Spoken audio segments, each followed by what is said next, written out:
राधे राधे, जय श्री कृष्णा। आज मैं आपको गाय माता की एक सच्ची कहानी सुनाने जा रही हूँ। किसी भी व्रत के साथ में गाय माता की कहानी सुनेंगे तो उस व्रत का आपको पूरा फल मिलेगा। आइए अब हम गाय माता की एक सच्ची कहानी सुनते हैं। एक गांव में एक ब्राह्मण पति पत्नी अपने लड़के के साथ रहते थे। ब्राह्मण के पास एक गाय और एक बछड़ी थी, जिसे चराने की जिम्मेदारी ब्राह्मण के लड़के की थी। ब्राह्मण का लड़का सुबह पाठशाला जाता और दिन में गाय चराने जंगल में जाया करता था, और ब्राह्मण अपने यजमानों के यहाँ पूजा पाठ करने जाता और बदले में जो वो आटा दाल दक्षिणा देते थे, उनसे उनका जीवन यापन चल रहा था। घर पर ब्राह्मणी घर का सारा कामकाज करती, साथ ही गाय के खूंटे की सफाई करती, गाय को पानी पिलाती और उसके गोबर पोठे उठाती और गोबर से उपले बनाती थी।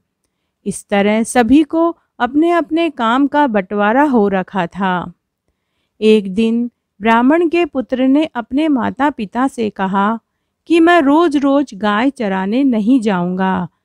मेरे सभी दोस्त मेरा मजाक उड़ाते हैं और मुझे अपने दोस्तों के साथ खेलने का समय भी नहीं मिलता। माता पिता ने अपने बेटे को बहुत समझाया कि गाय की सेवा व पूजा का बहुत पुण्य फल मिलता है। वो इंसान बड़ा ही भाग्यशाली होता है जिन्हें गाय की सेवा करने का मौका मिलता है। फिर माता ने कहा कि तुम वन में गाय चराते समय भी अपने दोस्तों के साथ खेल सकते हो, और इसमें वो तुम्हारा मजाक क्यों उड़ाते हैं। गाय की सेवा तो सभी करते हैं।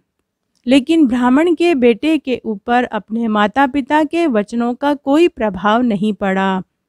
तब एक दिन वह नाराज होकर बिना बताए घर छोड़कर गांव छोड़ने का विचार बना लेता है और शहर जाने का विचार मन में ले आता है, और वह जंगल के रास्ते से शहर जाने को चल पड़ता है।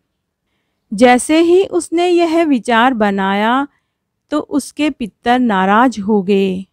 जब वह ब्राह्मण का बेटा जंगल में से पीपल के पेड़ के नीचे से गुजरा तो उसने देखा कि बहुत सी आत्माएं पेड़ से उल्टी लटकी हुई थी। एक बार तो ब्राह्मण का बेटा डर जाता है, लेकिन थोड़ी हिम्मत जुटाकर और डरते डरते उसने पूछा कि आप कौन हैं और पेड़ से इस तरह उल्टे क्यों लटके हुए हैं। तब सभी आत्माएं रोने और बिलखने लगी कि हम सब ब्राह्मण वंश के पितर हैं। हमारे पोते ने गाय सेवा त्याग कर गांव छोड़कर शहर जा रहा है। हम उसी के बुरे कर्मों का फल भोग रहे हैं। तब ब्राह्मण का बेटा मन ही मन सोचने लगा कि ये तो मेरी ही बात कर रहे हैं। तब ब्राह्मण का बेटा बोला कि वो तो मैं ही हूँ। मैं ही गांव छोड़कर गाय की सेवा छोड़कर शहर जा रहा हूँ। तब सभी पितर बोले कि अरे निर्लज, तुझे शर्म नहीं आई जो तू गाय की सेवा छोड़कर गांव छोड़कर अपने माता पिता को त्याग कर शहर जा रहा है।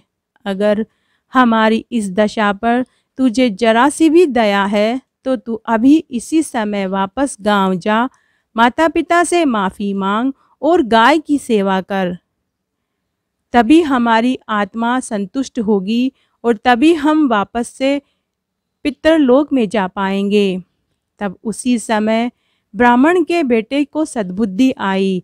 ब्राह्मण के बेटे ने अपने कुल के सभी पितरों से माफ़ी मांगी और वापस अपने गांव अपने घर लौट आया, और उसने पूरी बात अपने माता पिता को बताई। तब उसके माता पिता ने अपने पुत्र को गले से लगा लिया और वह वापस गाय की सेवा में लग गया। इस तरह समय बीतता गया। जब वह विवाह लायक हुआ तो उसके माता पिता ने उसके विवाह के लिए कन्या तलाश करनी शुरू कर दी। जब ब्राह्मण के बेटे को पता चला तो ब्राह्मण के बेटे ने अपने माता पिता से कहा कि माँ पिताजी, मैं एक ही शर्त पर विवाह करूँगा। आप जिस कन्या से भी मेरा विवाह करें वह भी गो भक्त होनी चाहिए। तब उसके माता पिता ने काफ़ी खोजबीन की। तब उन्हें गांव के ही सोम शर्मा की लड़की मिल गई जो गो भक्त थी। उसी के साथ उन्होंने अपने पुत्र का विवाह कर दिया। शादी के साल भर बाद ब्राह्मण और ब्राह्मणी को एक सुंदर पोता हुआ। तब उन्होंने पोते के नामकरण के कार्यक्रम का आयोजन रखा और काशी के एक महान पंडित को बुलाया। पूरे गांव में जश्न का माहौल था। ब्राह्मण पति पत्नी ने पूरे गांव को लड्डू पूड़ी सब्जी जिमाई।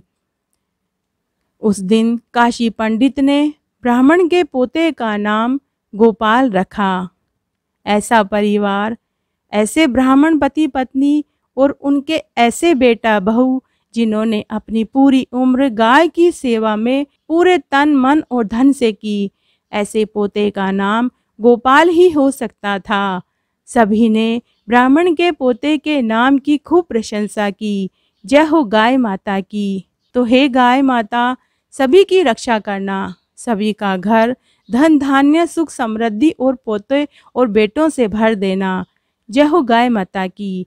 इस प्रकार आज मैंने आपको गाय माता की एक पौराणिक कहानी सुनाई, जिसका फल मरने के बाद तो मिलता ही है, लेकिन जीते जी भी गाय की सेवा करने का फल मिलता है। अगर आपको ये कहानी अच्छी लगे तो कमेंट बॉक्स में जय हो गाय माता की ज़रूर लिखें। धन्यवाद।